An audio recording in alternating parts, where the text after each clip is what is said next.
এবার অন্য প্রসঙ্গ। সবশেষ ২৪ ঘন্টায় চট্টগ্রামে ২৩৭.৫ মিলিমিটার এবং ঢাকায় ৫৯ মিলিমিটার বৃষ্টিপাত রেকর্ড করেছে আবহাওয়া অধিদপ্তর। বৃষ্টিতে তলিয়ে গেছে চট্টগ্রাম সহ পার্বত্য অঞ্চলের নিচু এলাকা। বন্ধ রয়েছে চট্টগ্রাম কক্সবাজার রুটের ট্রেন চলাচল। পরিস্থিতি বিবেচনায় চট্টগ্রাম বোর্ডের এইচএসসি ও সমমানের আজকের পরীক্ষা স্থগিত করা হয়েছে। এদিকে আগামী ১২ জুলাই পর্যন্ত দেশের বিভিন্ন অঞ্চলে বৃষ্টিপাত অব্যাহত থাকার আভাস দিয়েছে আবহাওয়া অধিদপ্তর। বিস্তারিত জীবন আহমেদের ডেস্ক রিপোর্টে। মাস যায় বছর যায়, চট্টগ্রামবাসীর জলাবদ্ধতার হাত থেকে কোনোভাবেই রেহাই মিলছে না। টানা বৃষ্টিতে চট্টগ্রামের বিস্তীর্ণ এলাকা জুড়ে সৃষ্টি হয়েছে জলাবদ্ধতা। জলজটের কারণে সবকিছু যেন থমকে আছে। ভারী বর্ষণের প্রভাব পড়েছে শিক্ষার্থীদের ওপর। চট্টগ্রাম শিক্ষা বোর্ডের অধীনে সব জেলায় আজকের এইচএসসি ও সমমানের পরীক্ষা স্থগিত করা হয়েছে। বড় দিঘির পাড় এলাকায় রাস্তা ডুবে যাওয়ায় চট্টগ্রাম বিশ্ববিদ্যালয়ে বাস চলাচল ব্যাহত হওয়ায় ক্লাস পরীক্ষা স্থগিত করা হয়েছে। এই চিত্র দেখলে যে কেউ মনে করবেন কোনো জলযান, আসলে এটি চলন্ত ট্রেন। ভারী বৃষ্টি হওয়ার ফলে পাহাড় ধস হওয়ার সম্ভাবনা রয়েছে। সবচেয়ে ঝুঁকিপূর্ণ অবস্থায় আছে পাহাড়ের পাদদেশে বসবাসকারীরা। এরই মধ্যে মঙ্গলবার দেয়াল ও পাহাড় ধসে চট্টগ্রামের রাঙ্গুনিয়া উপজেলায় 2 জনের মৃত্যু হয়েছে। ভয়াবহ পাহাড় ধসের আশঙ্কা করছে আবহাওয়া অফিস। বেশি পরিমাণ বৃষ্টি হয় তখন এই জায়গাতে পানি জমে যায়। চারিদিকে ঘুরেও কোনো রকম অফিসের দিকে যাইতে পারতেছি না। এদিকে আটকে গেলাম, কাজের দেরি দিয়ে যাবো, ওইদিকে আটকে গেলাম। চারিদিকে জলাবদ্ধতা, পানির পরিমাণ বেশি।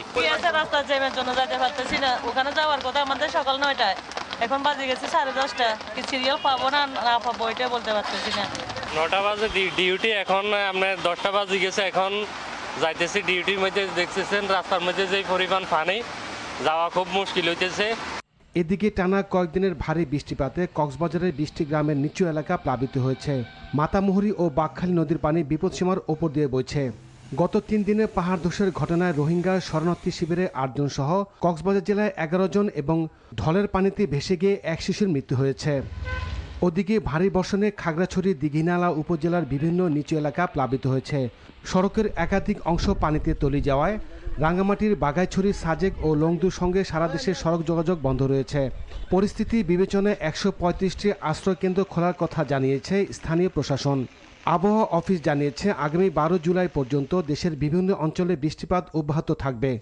এই যে বৃষ্টিপাত, এই বৃষ্টিপাত আরও 2 থেকে 3 দিন অব্যাহত থাকতে পারে, অর্থাৎ 12ই জুলাই পর্যন্ত এই বৃষ্টিপাত থাকবে, তবে তীব্রতা একটু কম বেশি হতে পারে। ভারী বর্ষণ আর জলাবদ্ধতার কারণে সাজেকে পর্যটকেরা আটকা পড়ে আছে। জীবন আহমেদ, এনটিভি নিউজ ডেস্ক। জলাবদ্ধতার খবর জানতে এবার যাচ্ছি চট্টগ্রামে। সেখান থেকে সরাসরি যুক্ত হচ্ছেন স্পেশাল করেসপন্ডেন্ট শামসুল হক হায়দরি। হায়দরি, চট্টগ্রামে এখনো কি বৃষ্টি হচ্ছে আর জলাবদ্ধতার কি অবস্থা এখন? হ্যাঁ শাওন, চট্টগ্রামে এখনও বৃষ্টি হচ্ছে। মাঝখানে ঘণ্টাখানেক কিছুটা বৃষ্টির চাপ কম ছিল। ওই সময়ের মধ্যে কিছু কিছু এলাকা থেকে পানি সরে যেতে আমরা দেখেছি। তো এখন আবার বৃষ্টি শুরু হয়েছে এবং বৃষ্টি যদি একটু ভারী হয় এবং কিছুক্ষণ স্থায়ী হয় তাইলে আবার জলাবদ্ধতা আবার বাড়তে পারে এমন আশঙ্কা আছে। কারণ চট্টগ্রামের জলাবদ্ধতার সাথে সাগরের এই যে জোয়ার ভাটা, সেই জোয়ার ভাটার একটা সম্পর্ক আছে। কারণ কর্ণফুলী নদীতে জোয়ারের পানি ঢোকে এবং চট্টগ্রাম শহরের বেশিরভাগ পানি যেহেতু কর্ণফুলী হয়ে নামে, সেহেতু পানি আর নামার সুযোগ থাকে না।